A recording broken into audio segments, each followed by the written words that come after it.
True Crime. I'm Manny Rodriguez. In today's episode, we're diving into the story of Sheldon Johnson. In the enigmatic dance between redemption and betrayal, Sheldon Johnson, he emerged from the shadows of a violent past to become the poster child for rehabilitation. At least we thought. A face of hope until the day hope turned to horror. Charged with murder, he shattered the illusions of a community that believed in second chances. This is the chilling tale of Sheldon Johnson, where the thin line between redemption and darkness fades to black. We'll be right back.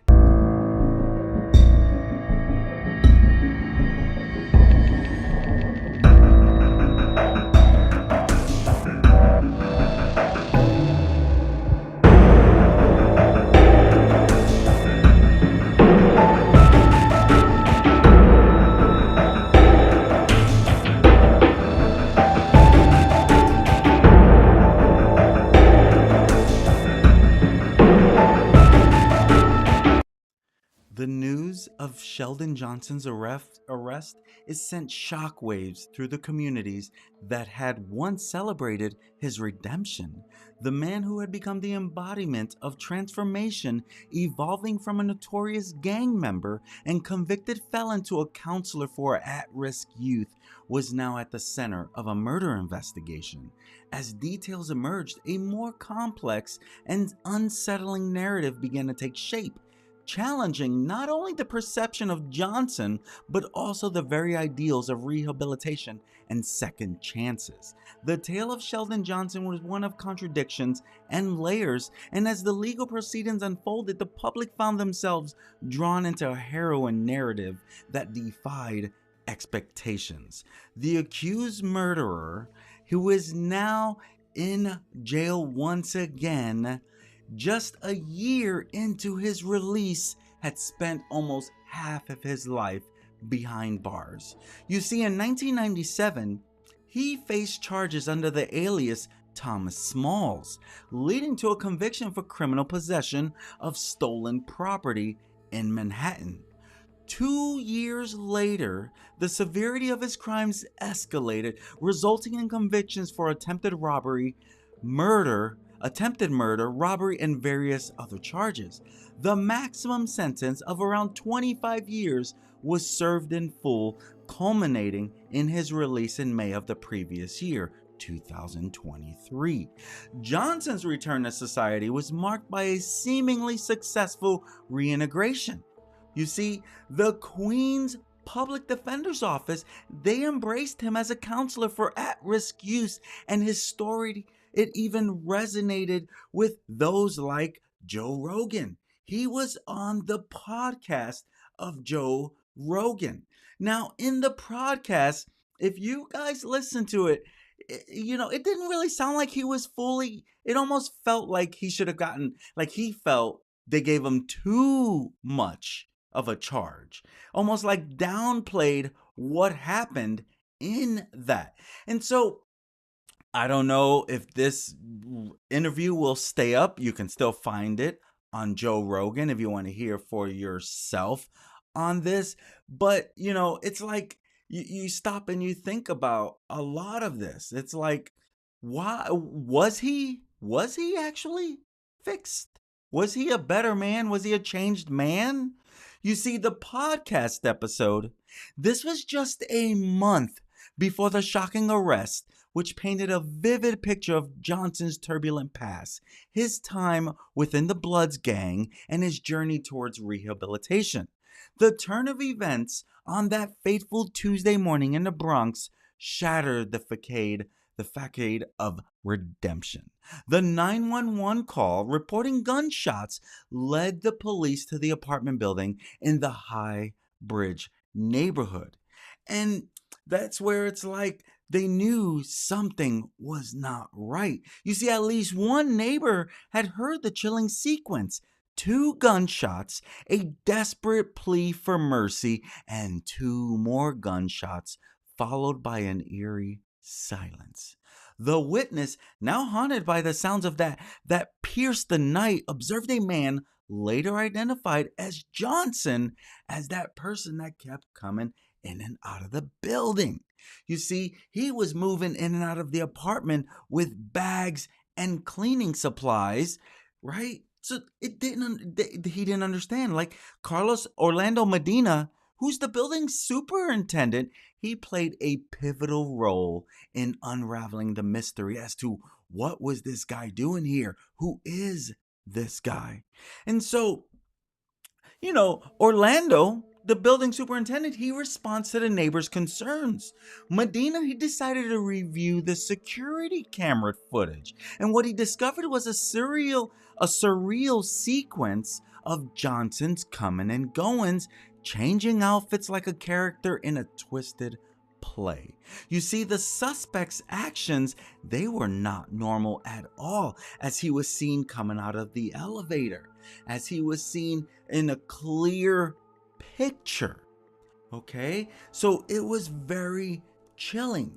These were all the different ways that they saw him. They saw him carrying a plastic blue storage bin on wheels, wearing different disguises, ranging from a plaid golf cap to a blonde wig, and behaving as if he owned the place.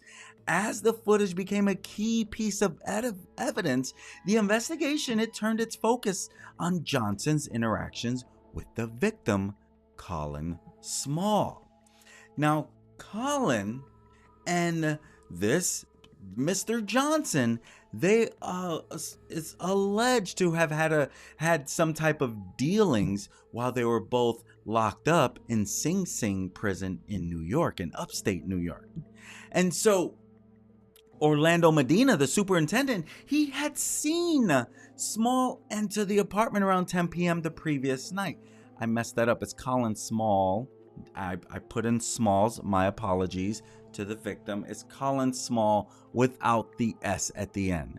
Now, the superintendent, he had seen Colin enter the apartment around 10 p.m. the previous night, grew increasingly uneasy about the tenants' well-being. He was starting to question, is Mr. Colin Small okay? And so a call for a wellness check was made.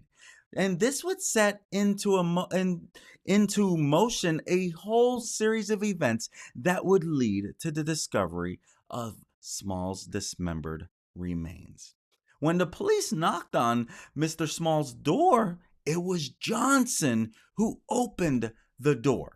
Okay, this is the prison, Sing Sing prison, where it is alleged that Mr. Small and Mr. Johnson knew each other and actually had problems with each other. And so the police, they go and knock on Mr. Small's door, but Mr. Johnson opens the door.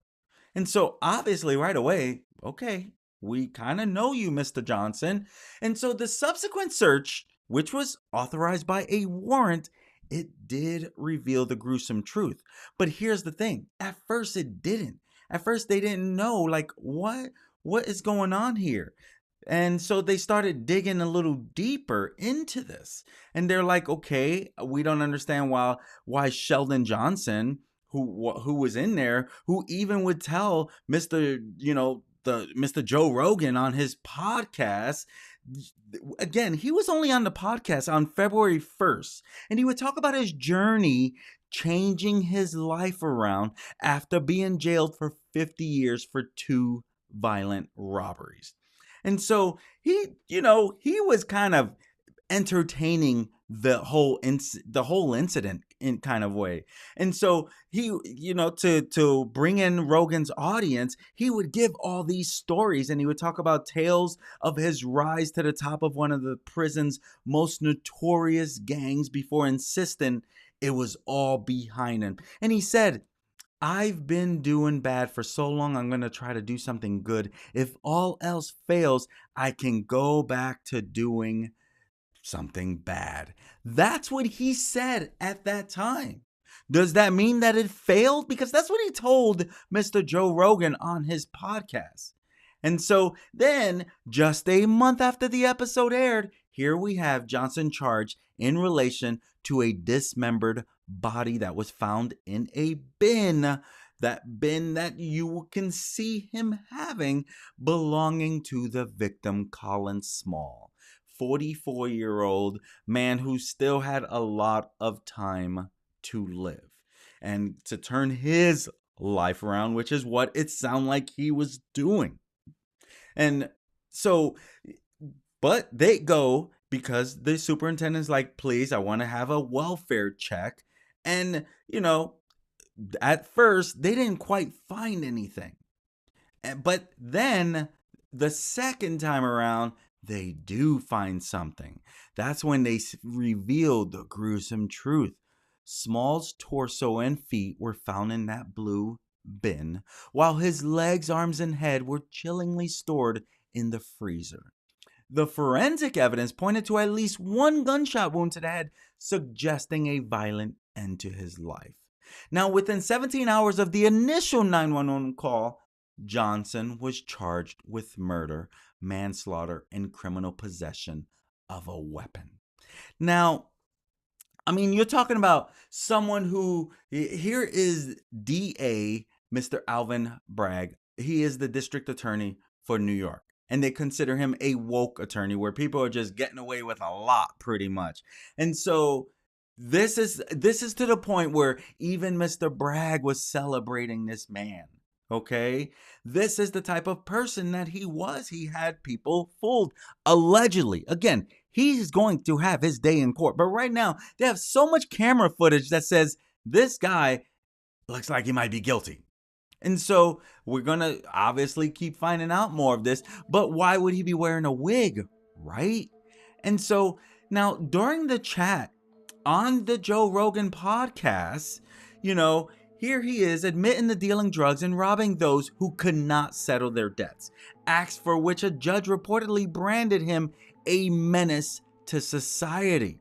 And so he would even describe robbing a debtor and his girlfriend in the 90s with the help of a gang of accomplices, one of whom pistol whipped the victim, leaving him with a head wound.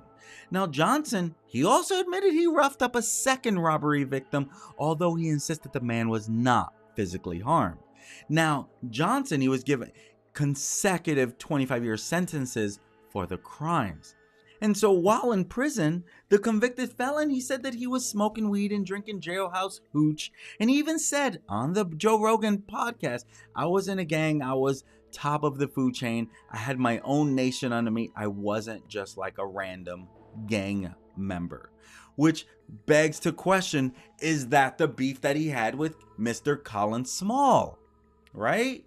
That is a great question. Did that lead to some of this? But he claims that stints in solitary confinement where he was restricted to a diet consisting of bread with cabbage and carrots 6 days a week, he said that helped him rethink his approach to life. Again, consisting of bread with cabbage and carrots 6 days a week, that helped him feel better about himself, change his mindset, and helped him get better. And Johnson would tell Mr. Rogan, I was really looking at myself and reevaluating and thinking, what the F are you doing? And he says, I remember thinking, what are you going to do? Can you live out the next 48 years like this? I said I couldn't do it. That's what he would say on the Joe Rogan podcast, which you can still catch online. And so, Johnson, he said that he was thinking about his wife, his son growing up, hearing stories of his notoriety and, what he did in his world. And he said, I just wanted to change it. I wanted to get out of that. And so he said, when I got out of solitary, I made a decision that I was going to walk away and I didn't care about the consequences. That's what he was saying. But again, here we are now dealing with this. The guy even got his GED. Even his dad said, I believed he turned his life around. Now, just a little backstory a little bit. The whole family comes from hiccups, unfortunately. The whole family comes from hiccups. And literally, there was a story, if I can figure out how to get this in big mode there was a story on, let me find that. I would be looking for this. So there was a story about this whole thing, okay? And in the story, it was like, okay, so let's talk about the family in this story. Okay, his dad, his grandpa, they all they come from a history. So BuzzFeed.news did an article. Sheldon Johnson wants to go straight, but the past won't let go. Now, this article was in 2016 while he was still serving time. His grandfather, Sheldon Johnson Jr., Sheldon Johnson Sr., he's junior. Okay, his grandfather, Sheldon Johnson Sr., was addicted to crack cocaine and went to prison. His father, Sheldon Johnson Jr., was a drug dealer and went to prison. And so he literally became, he followed in the steps. On a cold night in April 2008, 14-year-old Sheldon Johnson became the third of his name to get locked up. Okay? He was hanging out with some friends and he tried to impress his friends. This is where he would have a murder charge. Okay? And he, with two friends, they planned to pick up some Chinese food, then play video games until sunrise. They walked along the same Harlem streets that Sheldon's father and grandfather had once walked. And so they spotted someone that they decide to do something. The man's name was Ming Hu Yu, and he was a 24-year-old graduate student from Columbia University. Okay? And so he wants to impress his friends. The poor guy that he just gets done with dinner 1 block from his dorm. He's almost there. But then Sheldon goes up to the man and punches him in the head. The man staggers into the street and he's hit by an SUV and he is killed. Okay? And then all the boys, him, Sheldon, and his two friends, they all run off. But of course, security camera has it. So at 14 years old, he was already doing the unthinkable. Now, we know kids are going to be reckless. It's kind of in many natures. They think, I'm young, I'll get away with it. I have I don't understand a lot of that. I was afraid of being in trouble, but I also done some dumb things too. I didn't always stay out of trouble, right? Wasn't to this extent, but I definitely was not one to want to be in trouble. So there's a lot of people that don't want to be in trouble, but this guy was willing to hurt another person for no good reason. So if you stop and you think about it, he was always like that. And he came from a whole world of that. His dad and his grandpa. Now, his dad recently shared after this arrest, and he said, he wasn't close to the family. His dad was even penned a letter for his release saying he's not the same. This is who his grandfather was. This is who his father, me, who is serving a life sentence, which he's now out. He's living in New Jersey, and hopefully he's changed his world around. As you get older, a lot of times it seems like you just are done with it, but some people don't. Okay. Now what we are going to find out is what next, because truth is, when you stop and you think about his past, you have to ask yourself, what else is there? But the revelations about his past, it raised questions about does rehabilitation work? Well, yes, it does, but obviously not to everyone. But there are a lot of challenges that are faced by those attempting to reintegrate into society. So this guy, he was on his way for the right thing, but there must have been a lot of hate, okay? Truth is, now Sheldon's case, it brings to light the nuanced complexities of individuals with criminal histories, sparking debates about the limits of second chances and the potential for hidden darkness beneath the veneer of redemption. Now, the courtroom that follows will delve into Johnson's troubled history, exploring the dynamics of his relationships, both past and present. Witnesses from his time behind bars, they offer glimpse into the internal conflicts that he faced, while those who knew him post-release grappled with the stark, the between the advocate for change and the alleged perpetrator of a heinous crime. Now, the media frenzy surrounding the trial, it's going to paint Johnson as a tragic figure, a man who, despite his efforts at redemption, had succumbed to the darkness within. The once revered advocate became a cautionary tale, prompting society to reassess its belief in the potential for transformation and the challenges inherent in navigating the fine line between rehabilitation and relapse. Now, as the legal proceedings continue, the public is left to grapple with the haunting realization that the Sheldon Johnson saga was not just a narrative of personal redemption, but a descent into darkness that left the community shattered and questioning the very foundations of trust, rehabilitation, and the complexities of the human psyche.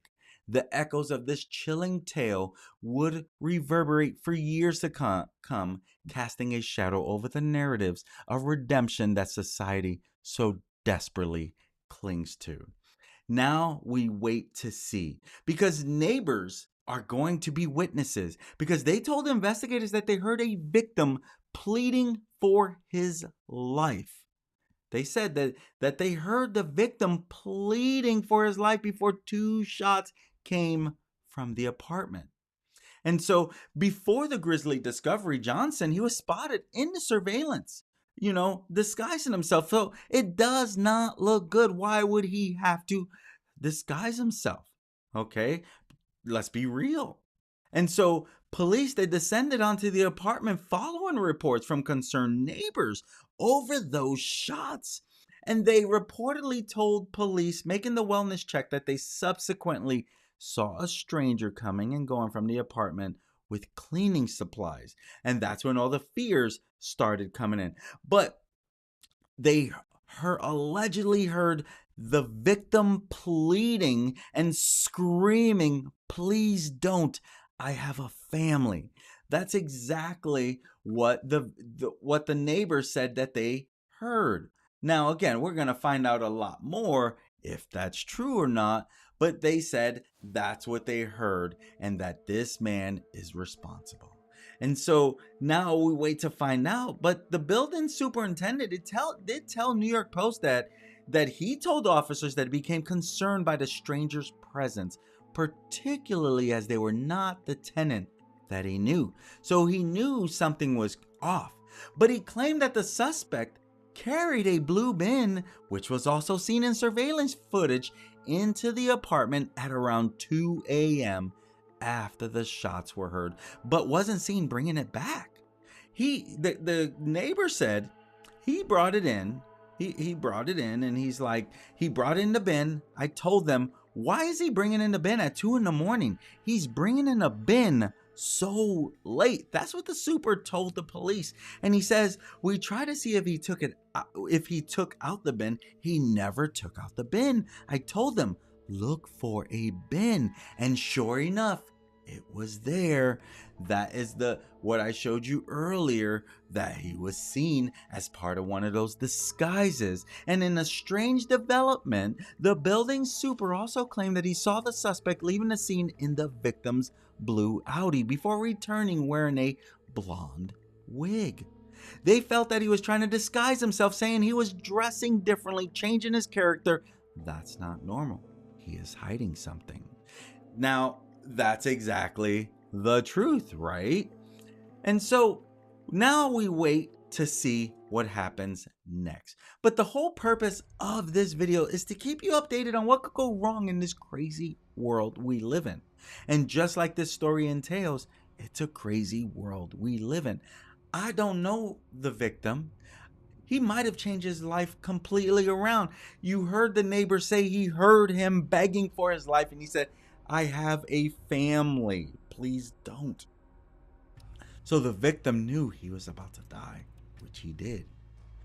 But why would this guy think he would get away with it? Did he want to chance it? Hey, if I get away with it, great. If not, I'm ready to live the rest of my life in prison. Is it another mental health thing? Is it hate that was stirring up so deep? Let me know in the comments what you think. What is this, a tale of revenge? Did something happen in prison? This guy said he was leading everyone, so what happened? Right? Now we wait to find out more. Let me know in the comments what you think about his mindset and what led him to this. I'm Manny Rodriguez. This has been another episode of Deep True Crime. Until next time, my friends, be safe, be aware, be alert. It is a crazy world we live in. Peace.